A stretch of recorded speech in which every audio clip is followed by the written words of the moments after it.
Yang kedua, siki. Itu yang kedua. Artinya Tuhan Yesus.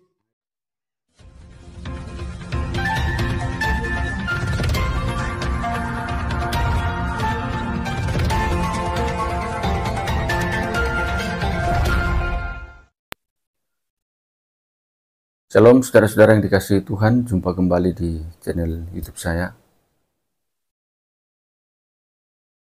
Salah satu hal yang selalu menjadi kontroversial di dalam gereja-gereja atau di dalam kekristenan adalah terkait bahasa roh.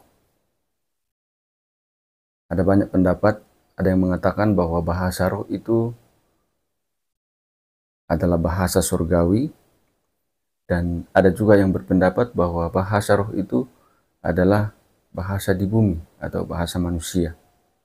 Dan lalu kemudian ada yang berpendapat bahwa bahasa roh itu bisa dipelajari, sehingga ketika bisa dipelajari, semua warga jemaat itu bisa berbahasa roh karena ya tidak terlalu susah untuk dipelajari.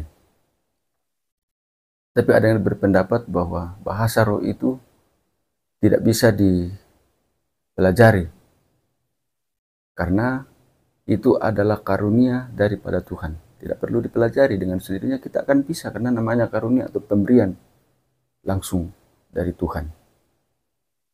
Nah, saudara-saudara yang dikasihi Tuhan, dan ternyata bahwa ketika saya pelajari juga, bahasa roh itu bisa dipelajari. Bisa dipelajari. Nah, karena itu bagi saudara yang mau belajar pada kesempatan ini, silakan tonton video ini sampai selesai. Kita akan dipandu oleh salah seorang hamba Tuhan, pendeta dari GPDI di Salatiga, supaya saudara bisa berbahasa roh. Dia akan memandu kita, dia akan mengajari kita bagaimana berbahasa roh yang baik. Silakan disaksikan videonya sampai selesai berikut ini. Shalom, ketemu lagi dengan saya Pendeta Samsudin Simarmata, pengembalaan di GPDI Soka Lembah Hijau Salatiga. Saya akan mengajarkan buat kita semua bagaimana cara berbahasa roh yang benar. Saya akan memulai dengan bahasa roh. Nanti ini boleh Bapak hafalkan di rumah-rumah, supaya Bapak Ibu juga ketika beribadah nanti yang suka berbahasa roh, lihat urutannya. Dan saya akan jelaskan apa artinya. Sebab apa, kita melihat sekarang gereja-gereja sedang berkembang ini mengajarkan tentang bahasa roh. Dan ada gereja-gereja juga yang mengatakan bahwa bahasa roh itu bisa dipelajari. Dan saya juga akan ajari hari ini, gitu loh, supaya kita tahu jelas gitu cara berbahasa roh yang baik dan benar dan artinya. Yang pertama, ada kalimat yang mengatakan bla bla bla, bla bla bla, bla bla bla, bla bla bla, bla bla bla bla, gitu. Bla bla bla, bla bla bla artinya Tuhan Yesus baik. Catat ya, Tuhan Yesus baik. Yang kedua, siki. Itu yang kedua. Artinya Tuhan Yesus ajaib. Diingat ya, tadi bla bla bla itu Tuhan Yesus baik, siki itu Tuhan Yesus ajaib. Itu yang sering gitu, yang sering. Dan yang ketiga, sikilabalaba. Gitu ya, yang ketiga. Itu artinya Tuhan Yesus luar biasa. Diingat ya, ini mesti dihafalkan, itu jelas gitu. Kita sekarang belajar bahasa roh gitu.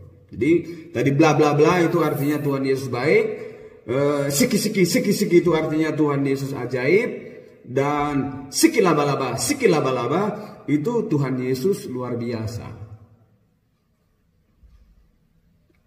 Dan satu lagi yang sering kita dengar, yaitu apa? Kuraba. Itu artinya Tuhan Yesus mulia. Itulah yang keempat hal inilah yang sering selalu kita dengar di gereja-gereja. Dan saya sudah artikan tadi, yang pertama Tuhan Yesus baik, yang kedua Tuhan Yesus ajaib, yang ketiga Tuhan Yesus luar biasa, dan yang keempat si kuraba-raba tadi itu adalah Tuhan Yesus mulia. Itu artinya. Dari penjelasan saya ini, apakah Bapak percaya? Pemirsa percaya? Bapak Ibu yang dikasihi oleh Tuhan? Bahasa roh yang baru saya ajarkan dan artinya, apakah Bapak percaya? Bagi Bapak Ibu juga mungkin yang sering berbahasa roh itu. Nah, saya mau kasih tahu ini artinya.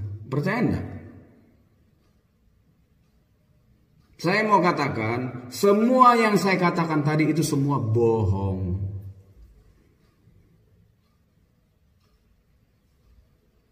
Ini yang terjadi di gereja-gereja. Bahasa roh itu dipelajari, ada pelajarannya gitu loh.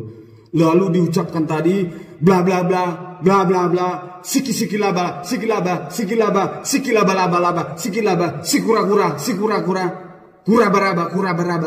Nah itu glosolali katanya. Sekali lagi, yang saya sebutkan tadi adalah salah semua. Sebab apa? Bukan begitu bahasa roh. Itu dibuat-buat. Bahasa roh yang benar ialah tidak bisa dipelajari, sebab bahasa roh itu adalah pemberian Tuhan. Ditaruh ke dalam mulut kita ketika kita berdoa sungguh-sungguh kepada Tuhan, merendahkan diri takut Tuhan. Seperti murid-murid di Kisah Para Rasul pasal yang kedua ayat 1 sampai yang ke-13. Hari Pantekosta, murid-murid dipenuhkan dengan Roh Kudus. Mereka berbahasa asing, berbahasa lain dikatakan di sana. Itu bahasa asing atau bahasa lain itu bukan bahasa surga, bukan bahasa di awan-awan sana, bukan bahasa malaikat. Itu bahasa suku lain atau negara lain. Sebab di Yerusalem pada saat itu berbanyak dari seluruh penjuru dunia berkumpul. Ketika murid-murid dipenuhkan Roh Kudus, mereka berbahasa lain, berbahasa orang lain gitu loh. Jadi bahasa itu bahasa manusia lain yang tidak mereka mengerti oleh murid-murid. Murid-murid kan orang Yerusalem, orang Yahudi Yerusalem. Ada Yudea dan lain sebagainya, tetapi mereka bisa berbahasa Mesir, bahasa lain.